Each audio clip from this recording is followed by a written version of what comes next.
এখন তো শুভেন্দু অধিকারী, তোদের নেতা তো দিলীপ ঘোষ, তোদের নেতা তো সুকান্ত মজুমদার, ওদের তিনজনকে একদিকে বসা আর নওশাদ ভাইজানকে একদিকে বসিয়ে দিচ্ছি, ওয়াকাফের কি ক্ষতি সেটা আমি বুঝিয়ে দেবো। আপনারা কেউ মারামারি হানাহানিতে জড়াবেন না। আর একটা কথা হচ্ছে, এটা একটা চক্রান্ত মারামারি হানাহানিতে জড়িয়ে দেওয়া। কেন কাশ্মীরেতে মারামারি করবেন? আপনার পাড়ার হিন্দু লোকটা আপনার বিরুদ্ধে আইন পাস করেছে, পাসটা করেছে কে? ভারত সরকার। তার বিরুদ্ধে কিভাবে লড়াই করতে হবে?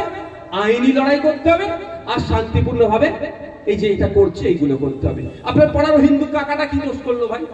আমি বোঝানোর জন্য বলছি, ওটা হয় না, কিন্তু এই টেনশন তৈরি কারা করতে চাইছে, এগুলো কিন্তু মাথা থেকে সরাবেন। এই লড়াইটা হিন্দু মুসলমানের লড়াই নয়, এই লড়াইটা হচ্ছে আদানি আম্বানি শিল্পপতিদের নজর পড়েছে। কলকাতার ভালো ভালো ওয়াকফ প্রপার্টি গুলো আছে, সেইগুলোকে নিয়ে ওরা আমাদের জায়গা করবে, স্টার হোটেল বানাবে। দিল্লির জমিনে যে সমস্ত ভালো ভালো প্রপার্টি গুলো আছে ওয়াকফের, সেইগুলো তারা নেবে। মুম্বাইয়ের মতো জায়গাতে, নবী মুম্বাইয়ের মতো জায়গাতে, বেঙ্গালোরের মতো শহরে, আপনার আহমেদাবাদের মতো শহরে, কর্ণাটকা কেরলা থেকে শুরু করে, অন্ধ্রপ্রদেশ থেকে শুরু করে ভারতবর্ষের বিভিন্ন শহরে যে ভালো ভালো ওয়াকফ প্রপার্টি গুলো আছে, সেইগুলো নিয়ে স্টার হোটেল বানাবার স্বপ্ন শিল্পপতিরা দেখেছে। তাই তাদের গুরু এখন হিসাবে প্রধানমন্ত্রী বসে আছে, তাকে বলেছে দাদা একটু আইনটা চেঞ্জ করে দাও যাতে আমরা পেয়ে যাই।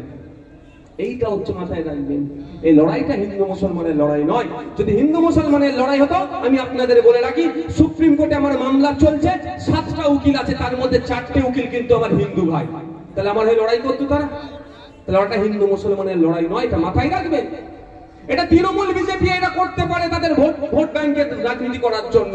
পার্লামেন্টে যখন উভয় পক্ষে বা রাজ্যসভায় লোকসভায় এই বিল নিয়ে যখন চর্চা হচ্ছিল, যখন বিরোধী দলের বক্তাদের নিয়ে আসা যুক্তির কাছে বিজেপি কুপকাত হয়ে যাচ্ছিল, একদিকে গৌরব গগৈ থেকে শুরু করে, আদিবাসী সমাজের বিধায়ক এমপি থেকে শুরু করে, শিখ সমাজের এমপি থেকে শুরু করে, মুসলিম সমাজের এমপি থেকে শুরু করে, ভিন্ন সম্প্রদায়ের মানুষের তর্ক যুক্তির কাছে বিজেপি কিন্তু কুপকাত হয়ে যাচ্ছিল। শুধু সংখ্যার ভিত্তিতে পাশ করিয়ে নিয়েছে। কিন্তু যারা এই বিলের বিপক্ষে ভোট দিয়েছে, যারা ভোট দিয়েছে তাদের নামের আগে পড়ে দেখেছেন, সিরি আছে, শিখ সম্প্রদায় আছে, সর্দার আছে, মুসলমানও আছে। কিন্তু মুসলমান 100টার মধ্যে 10টা, 90% কিন্তু আমার হিন্দু ভাইয়েরা এই বিলের বিরোধিতা করেছে পার্লামেন্টে দাঁড়িয়ে। তাহলে এটা হিন্দু মুসলমানের লড়াই নয়। যদি মুসলমানের লড়াই হতো তাহলে তাদের কি দরকার ছিল ভাই?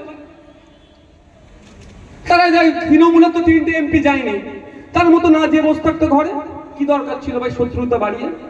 কিন্তু তারা এটা দেখেছে এটা শুধু মুসলমানদের সমস্যা নয়, সংবিধানের 14 নম্বর আর্টিকেল, 15 নম্বর আর্টিকেল, 25 নম্বর আর্টিকেল, 26 নম্বর আর্টিকেল, 29 নম্বর আর্টিকেল, 300 এই ধরনের আর্টিকেলের উপরে আঘাত দিচ্ছে। সুতরাং সংবিধানকে বাঁচাতে হবে। আজকে ওয়াকফ সম্পত্তিতে নজর দিয়েছে, কালকে দেবত্ব সম্পত্তিতে নজর দেবে। তারপর